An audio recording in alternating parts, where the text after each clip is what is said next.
तो चलते हैं अपने टॉपिक पे कि शाह की तानाशाही और जनता का गुस्सा। 1959 से 1978 में शाह मोहम्मद रजा पहलवी ने पश्चिमी स्टाइल में ईरान को बदलना शुरू किया, लेकिन जनता को आज़ादी नहीं मिली थी। धार्मिक संस्थाओं को दबाया गया, ईरानी खुफिया एजेंसी ने भी विरोध किया, जुल्म किए और अमेरिका उसका सबसे बड़ा समर्थक बना। गरीबों को रोटी नहीं, अमीरों को जश्न है, और अमेरिका सब देख कर भी अंधा था। लेकिन इसी बीच एक आवाज़ गूंजी, आयतुल्ला खुमैनी की आवाज़, और फिर एक नया मोड़ आता है। खुमैनी का उदय होता है और इस्लामिक क्रांति की चिंगारी जाग उठती है। आयतुल्ला रुहुल खुमैनी एक धार्मिक विद्वान, जिसने शाह और अमेरिका दोनों के खिलाफ खुलकर बोला। उसे जेल में डाला गया, देश से निकाला गया, लेकिन आवाज़ नहीं रोक सके।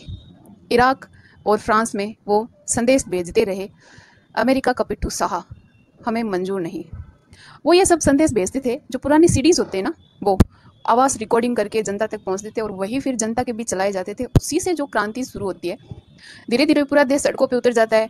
लाखों लोग शाह मुर्दाबाद, खुमैनी जिंदाबाद के नारे लगते हैं, और फिर आता है 1979 का दौर। शाह भाग गया, खुमैनी फिर लौट आया था।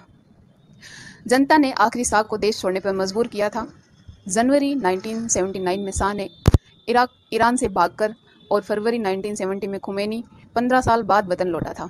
तख्ता नहीं, एक क्लाब के साथ। ईरान अब बन गया था एक इस्लामिक रिपब्लिक, यानी एक ऐसा देश जो मजहबी कानून से चलेगा। उनका मानना था कि कानून अल्लाह बनाता है, और अमेरिका को वहाँ शैतान माना गया। फिर समय आता है नवंबर 1979 का, जिस दिन इतिहास में दर्ज होता है अमेरिका की सबसे बड़ी बेइज्जती।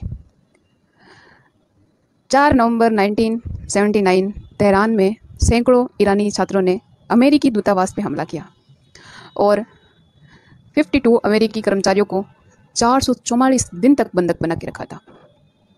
खुमैनी ने इस हमले को जायज़ ठहराया और कहा, जब हमारी सरकार गिराई थी तब कौन सा इंसाफ था।